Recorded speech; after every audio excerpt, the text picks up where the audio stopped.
నమస్తే, welcome to BRK money talks. నేను చక్కర్ల ఝాన్సీ. మరి జనరల్గా ఫైనాన్షియల్గా ఎలా ఇండిపెండెంట్గా ఉండాలి, ఫైనాన్షియల్లో ఎలాంటి ఆస్పెక్ట్స్ని కన్సిడర్ చేసుకొని మనము పెట్టుబడి పెట్టాలి, అలాగే ఏ రంగాల్లో ఇన్వెస్ట్మెంట్ చేయాలి, రియల్ ఎస్టేట్లో ఎంతెంత పెట్టుబడులు పెట్టాలి, బంగారంపై ఎలా ఇన్వెస్ట్ చేయాలి అనే అంశాలు ఇవాళ మనకు తెలియజేయడానికి, దాంతోపాటు మరికొన్ని ఫైనాన్షియల్ అడ్వైజెస్ ఇవ్వడానికి మనతో పాటు ఉన్నారు మార్కెట్ నిపుణుడు తేజ జగడం గారు. మరి తేజ జగడం గారితో మనం మాట్లాడేసిద్దాం. నమస్కారం తేజ గారు. తేజ గారు, ముందుగా మనం ఫస్ట్ అయితే నాకు కొన్ని కామన్ క్వశ్చన్స్ వస్తున్నాయి అండ్ ఇది బిఆర్కే న్యూస్ నుంచి కావచ్చు, మా ఓన్ క్లయింట్స్ నుంచి కావచ్చు, కొన్ని కామన్ క్వశ్చన్స్ వస్తున్నాయి మేడం. అడ్రస్ చేద్దాం మనం ముందు. ఓకే తేజ గారు. ఫస్ట్, నేను ఒక ఇన్వెస్ట్మెంట్ చేశాను, లైక్ 2015 లో ఒక ఇన్వెస్ట్మెంట్ చేశాను. బట్ 2025 నా ఇన్వెస్ట్మెంట్ డబుల్ అయింది. సో ఇది బెస్ట్ ఇన్వెస్ట్మెంట్, నేను చేసిన ఇన్వెస్ట్మెంట్ ఎంత రిటర్న్ వచ్చింది అని అడుగుతుంటారు. ఓకే. బట్ 2015 లో చేసింది 2025 కి డబుల్ అయింది. Well, good. But 10 years time పట్టింది డబుల్ అవడానికి. మనం సిఏజిఆర్ క్యాలిక్యులేట్ చేస్తే 7%, 7.5% వర్కౌట్ అయిపోతుంది అనమాట. మనం ఓవరాల్ గా చూస్తే నీ ఇన్వెస్ట్మెంట్ డబుల్ అయింది, బట్ ఇయర్లీ చూస్తే నీకు వర్కౌట్ అయింది 7%, 7.5% వర్కౌట్ అవుతుంది. సో రిటర్న్ అనేది ఎప్పుడు ఇన్వెస్ట్ చేసాం, ఎప్పుడు ఎంత వచ్చిందని కాదు అట్లా చూడద్దండి. నాకు ఇయర్లీ ఎంత వచ్చింది, సిఏజిఆర్ అని ఉంటుంది అనమాట. మీరు క్యాలిక్యులేట్ చేయలేకపోయినా కూడా గూగుల్లో క్యాలిక్యులేటర్స్ దొరుకుతాయి. హౌ టు క్యాలిక్యులేట్ సిఏజిఆర్, లేకపోతే సిఏజిఆర్ క్యాలిక్యులేటర్ టైప్ చేస్తే మీకు సిఏజిఆర్ క్యాలిక్యులేటర్ దొరుకుతుంది అనమాట. అక్కడ మీరు ఇన్వెస్ట్మెంట్ వాల్యూ, మీ ఇన్వెస్ట్మెంట్ ఇయర్, కరెంట్ వాల్యూ మనం ఇవ్వగలిగితే టోటల్ గా మీకు ఎంత రిటర్న్ వర్కౌట్ అయిందో తెలుస్తుంది అనమాట. గుర్తుపెట్టుకోండి, ఏ రిటర్న్ అయినా ఇన్ఫ్లేషన్ మనకి 2 ఉన్నాయి మార్కెట్ లో. మన మనీ పెరగడానికి కానీ లేకపోతే మన మనీ పోవడానికి కానీ 2 ఫ్యాక్టర్స్ ఉన్నాయి అనమాట. ఒకటి ఇన్ఫ్లేషన్, ఒకటి ట్యాక్సెస్. నీ డబ్బులు ఏవైతే నీకు వస్తున్న రిటర్న్, ఇన్ఫ్లేషన్ ని ట్యాక్సెస్ తర్వాత ఏదైతే నీకు వచ్చిందో అదే యాక్చువల్ రిటర్న్ అనమాట. లెట్స్ ఎగ్జాంపుల్ తీసుకుందాం. మీరు ఒక రియల్ ఎస్టేట్ లో ఇన్వెస్ట్ చేశారు, సమ్వేర్ అరౌండ్ 2015 లో ఇన్వెస్ట్ చేశారు, ఒక 10 lakhs ఇన్వెస్ట్ చేశారు.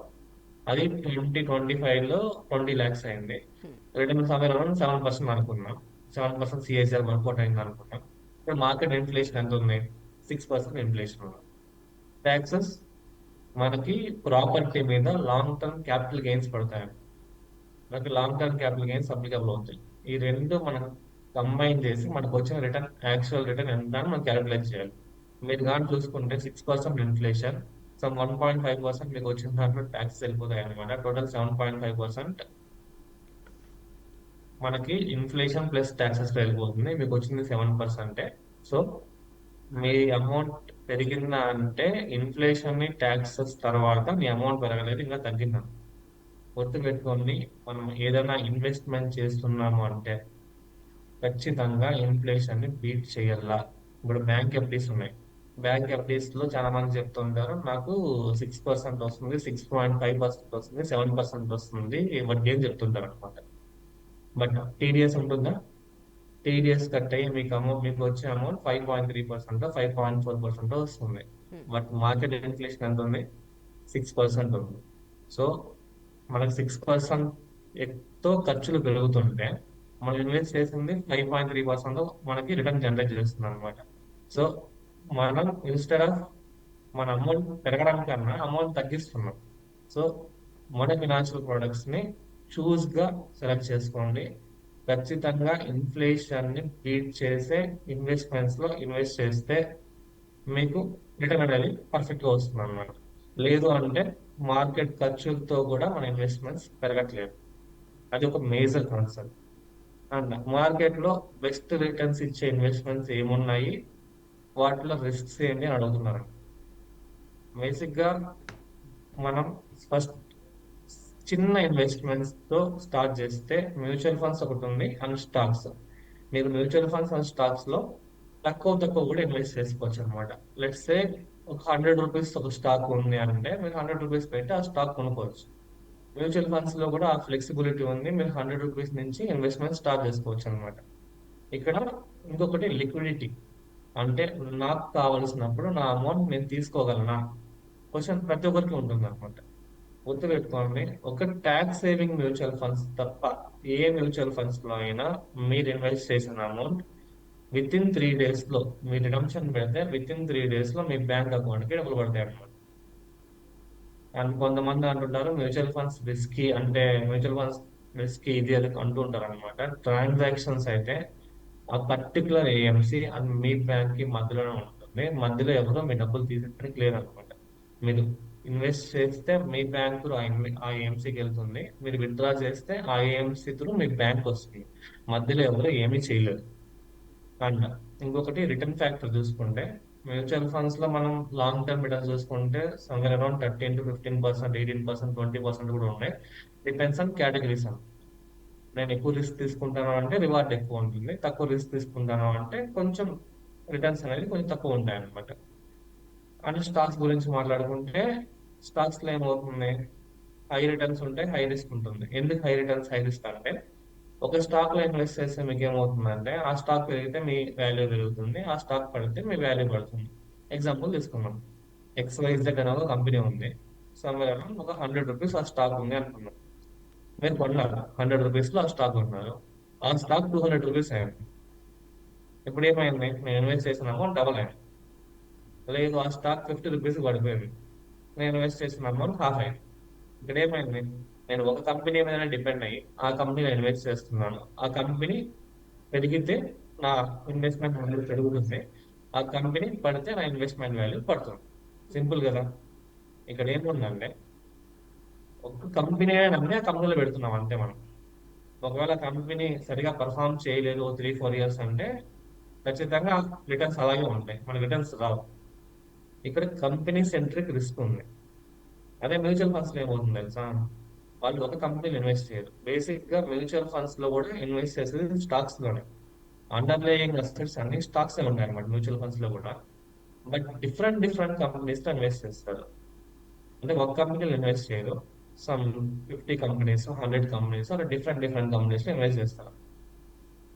పైగా ఒకే సెక్టారా అంటే కాదు, డిఫరెంట్ డిఫరెంట్ సెక్టార్స్ లో ఇన్వెస్ట్ చేస్తారు.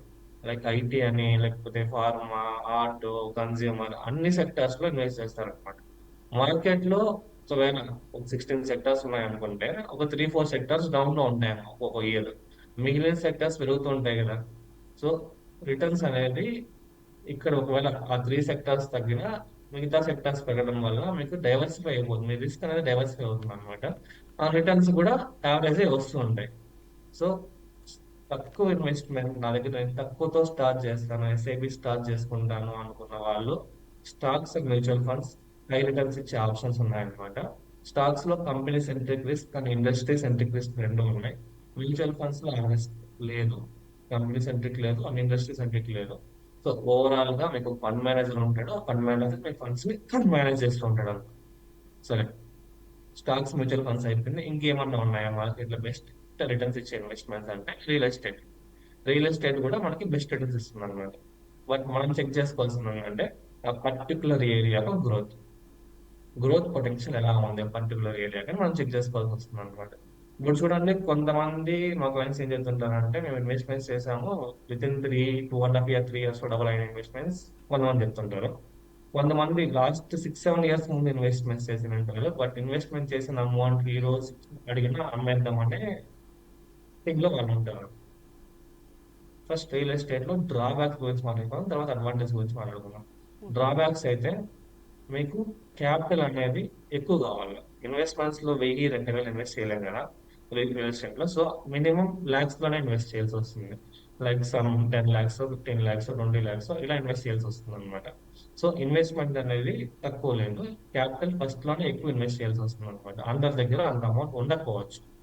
సెకండ్, మీరు అమ్మల్లా అనుకున్నప్పుడు ఎప్పుడో 1 year 1.5 year ముందు నుంచే ప్లాన్ చేసుకోవాల్సి వస్తుంది. రియల్ ఎస్టేట్ లో అయితే లిక్విడిటీ ఇష్యూ ఉంది.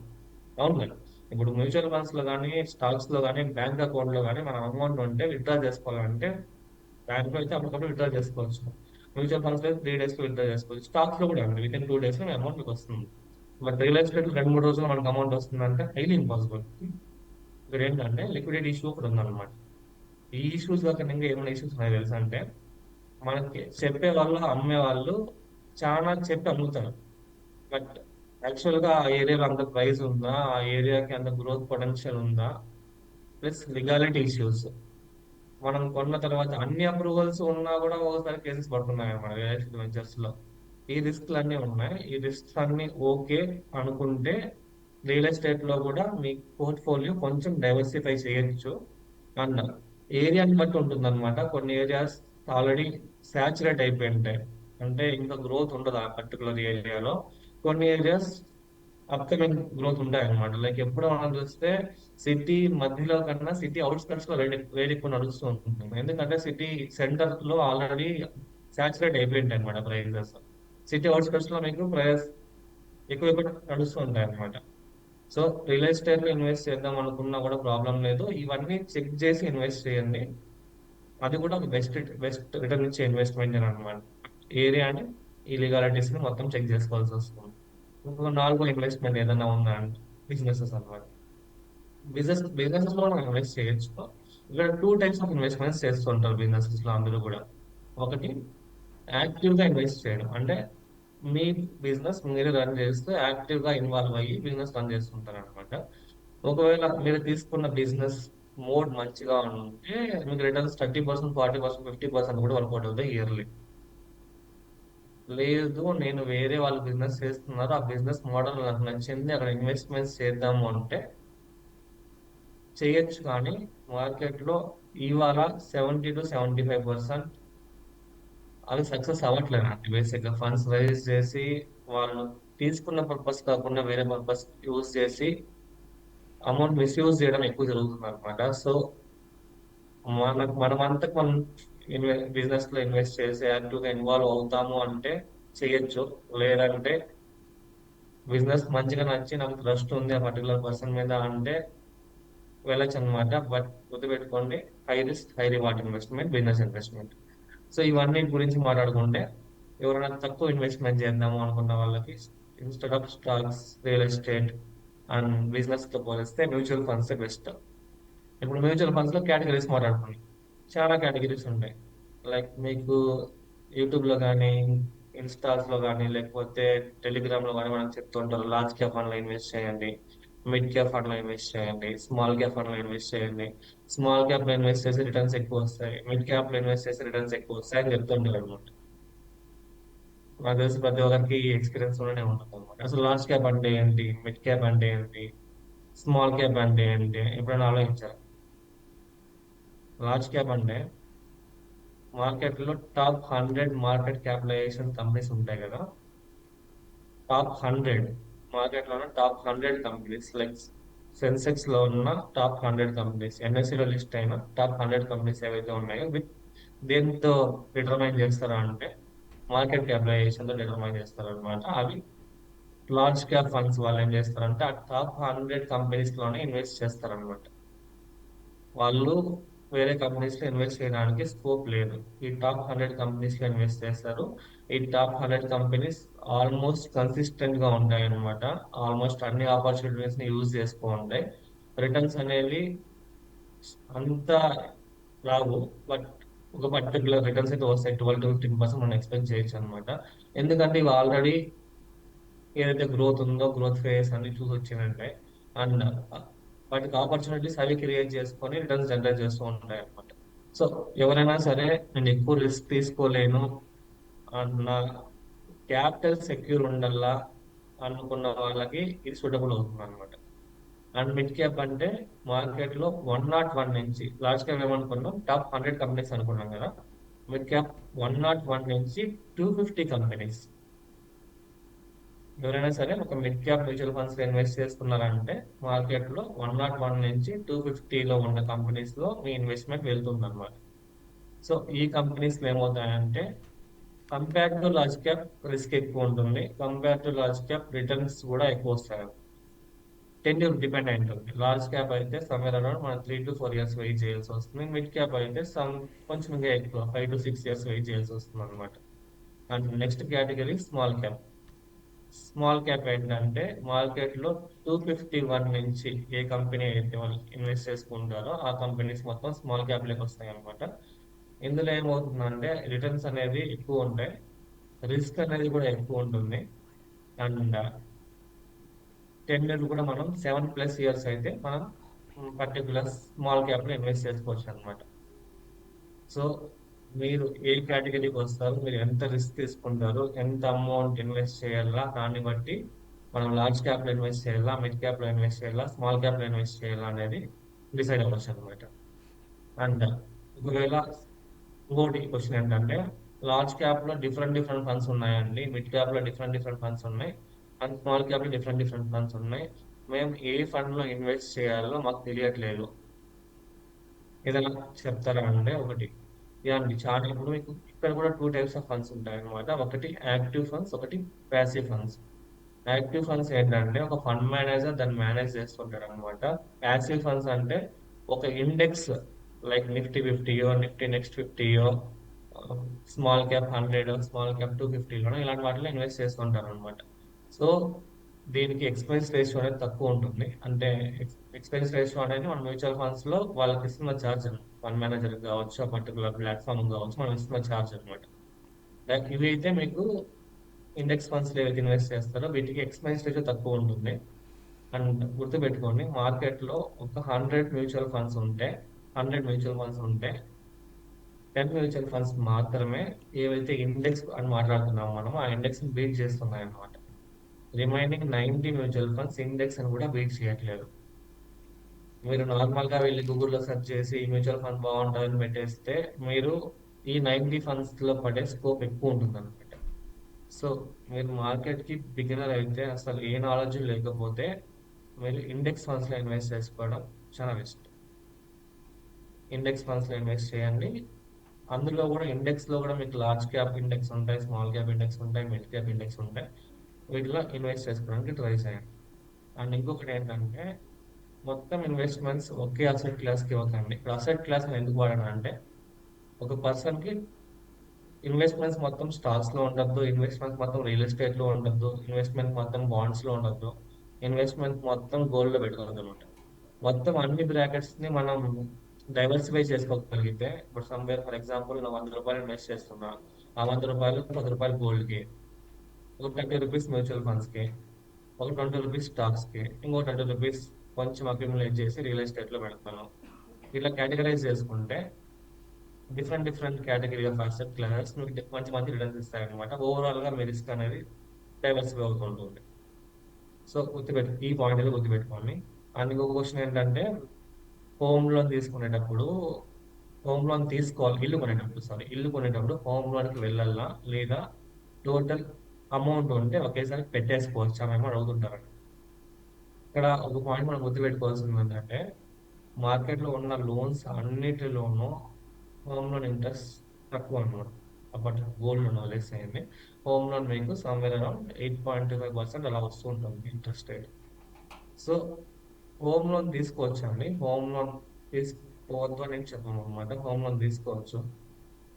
అండ్ ఇంకొకటి ఏంటి అంటే, హోమ్ లోన్ టెన్యూర్ అనేది ఏదైతే ఉందో అది ఐడియల్ టెన్యూర్ 20 ఇయర్స్ అనమాట. 25 ఇయర్స్, 30 ఇయర్స్, 40 ఇయర్స్ పెట్టుకోవడం వల్ల ఎలాంటి యూజ్ లేదా.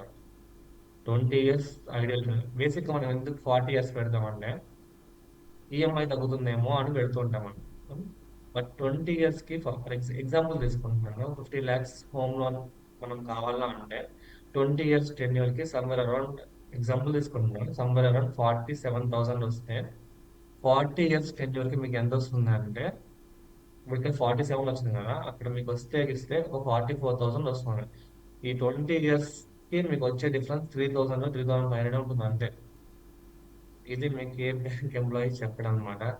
చెక్ చేసుకోండి.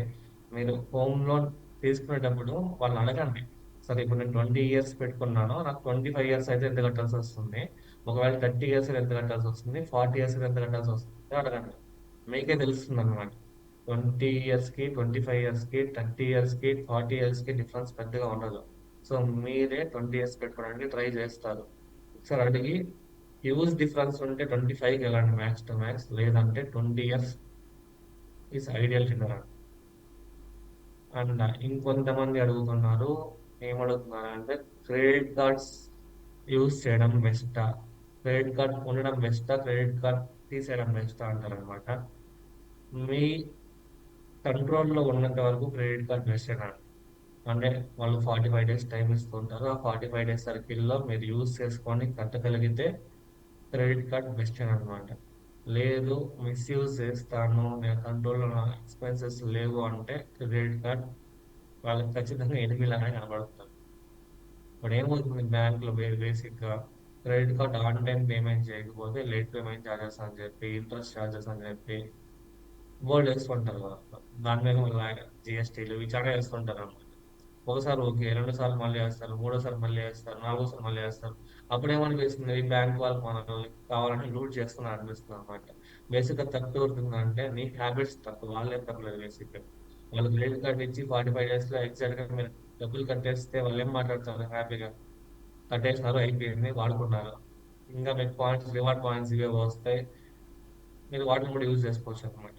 సో మన ఎక్స్పెన్సెస్ మన కంట్రోల్లో ఉన్నాయి, అవి మేనేజ్ చేసుకోగలను అనుకున్న వాళ్ళైతే క్రెడిట్ కార్డ్కి వెళ్ళొచ్చు అనమాట. లేదు అంటే క్రెడిట్ కార్డ్ లేకపోవడమే బెటర్. ఓకే తేజ గారు, లాస్ట్గా ఎలాగో ఇంకొక 2-3 మినిట్స్ ఉంది కాబట్టి ఇన్ జనరల్గా ఫైనాన్షియల్ అప్బ్రింగింగ్ గురించి ఎవరు ఎక్కువగా మాట్లాడరు. మామూలుగా బిహేవియర్ అప్బ్రింగింగ్ గురించి మాట్లాడతారు, కానీ ఫైనాన్షియల్ అప్బ్రింగింగ్ అంటే చిన్నప్పటి నుంచే జనరల్గా మనీని ఎలా సేవ్ చేయాలి, చిన్న మొత్తం అయినా కూడా ఎలా సేవ్ చేయాలనే కాన్సెప్ట్స్ని, ఆస్పెక్ట్స్ని ఎవరు ఇంట్రడ్యూస్ చేయరు. సో వాటి గురించి ఒక 2 మినిట్స్లో చెప్పేసేయండి. బేసిక్గా ఏంటంటే మనకి స్కూలింగ్లో లేకపోతే ఎక్కడ ఫినాన్షియల్ మనీ మేనేజ్మెంట్ రిలేటెడ్ ఎక్కడ టాపిక్స్ లేవన్నమాట. బేసిక్గా మనం నేర్చుకోవాల్సింది మనీ మేనేజ్మెంట్ ఖచ్చితంగా ప్రతి ఒక్కరికి అవగాహన ఉండాలా. ఇక్కడ స్టెప్స్ ఉంటాయి ఫినాన్షియల్ ప్లానింగ్ కి. స్టెప్ 1, స్టెప్ 2, స్టెప్ 3, స్టెప్ 4 యొక్క స్టెప్స్ ఉంటాయి అనమాట. ఖచ్చితంగా ప్రతి ఒక్కరు, మేము ప్రీవియస్ వీడియోస్ కూడా చేస్తున్నాం, ఫినాన్షియల్ ప్లానింగ్ ఎలా చేసుకోవాలా, మీ ఓన్ ఫినాన్షియల్ ప్లానింగ్ ఎలా చేసుకోవాలని చేసుకున్నాం అనమాట. అవైతే ప్రతి ఒక్కరికి అవగాహన ఉండాలా. ప్రతి ఒక్కరు ఆ వీడియో ఒకసారి చూడడానికి ట్రై చేయండి. సో దట్ ఒక క్లారిటీ అయితే వస్తుంది, ఏం చేయాలా ఏం చేయొద్దు అనేది. గుర్తుపెట్టుకోండి, మార్కెట్లో ఫినాన్షియల్ స్కామ్స్ ఎక్కువ జరుగుతున్నాయి. అండ్ మనం ఇన్వెస్ట్ చేసే ప్రొడక్ట్స్ కూడా వైజ్ గా ఉండాలా. ఆ స్కామ్స్ నుంచి బయటపడాలా. అండ్ మంచి ప్రొడక్ట్ సెలెక్ట్ చేసుకోవాలా. నా ఓన్ గా నేను మంచి డెసిషన్ తీసుకోవాలంటే ఫినాన్షియల్ నాలెడ్జ్ వెరీ ఇంపార్టెంట్ అండి. Right, thank you so much Teja గారు. ఇన్ జనరల్గా ఫైనాన్షియల్ అడ్వైజెస్ చాలా అద్భుతంగా ఇచ్చారు. ఎవరైనా సరే నోట్ చేసుకుంటే కనుక వాళ్ళ రియల్ లైఫ్ టైంలో వాళ్ళు నిజంగా అది ఫాలో అవుతే కనుక మీరు చెప్పినట్టుగా వాళ్ళు ఫైనాన్షియల్ ఇండిపెండెన్స్గా మంచిగా మూవ్ ఆన్ అవుతారు. And thank you so much Teja గారు. థ్యాంక్ యూ అండి. చూసారు కదా, ఇది ఇవాల్టి మనీ టాక్స్. చూస్తూనే ఉండండి బీఆర్కే న్యూస్, తెలుగుడి సత్తా.